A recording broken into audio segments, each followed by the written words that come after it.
ازيكم حبايبي عاملين ايه؟ يا رب تكونوا بخير. معاكم هند محمد من قناتك حياتك احلى مع هند محمد.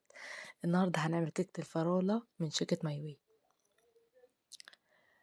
هنفرغ محتويات العبوه في طبق كبير، وهنحط 3 بيضات ومعلقتين سمنه. المفروض 4 معالق سمنه، بس انا بحاول اقلل الماده الدهنيه على قد ما اقدر، فحطيت معلقتين سمنه بس. وبدل ما احط نص كوبايه لبن حطيت 3/4 كوبايه لبن.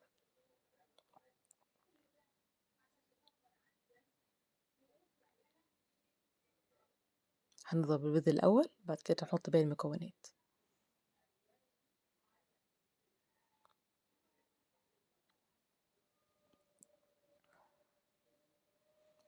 انا الجزء بتاع الخلاط مكسور من فوق، فبضطر احط طبق وانا بضرب المكونات لحد لما اصلحها ان شاء الله.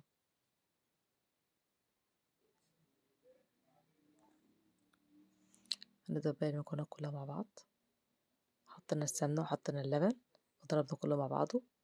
هنبتدي بقى ايه، نحط المكونات السائله على خليط الكيك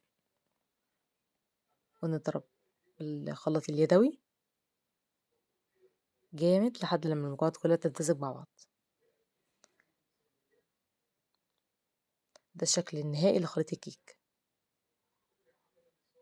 هنجيب صينيه مقاس 24، هندهنها بالسمنه او بالزيت ونبدرها بالدقيق، ونحط خليط الكيك في الصينية.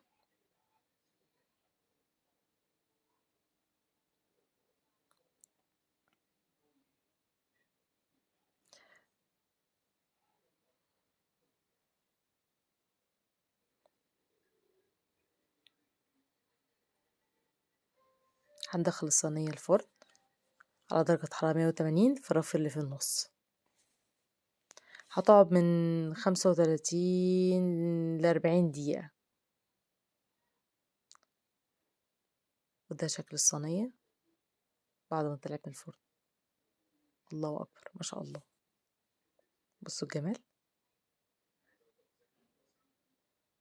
فايرة وحلوة وشكلها حلو جدا. وده شكلها بعد ما زوقتها. حاولت أقلبها معرفتش أقلبها فزوقتها وهي جوه الصينية.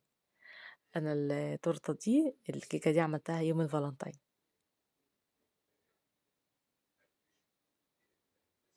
جربوه، ليه رأيكم؟ والسلام عليكم ورحمة الله وبركاته.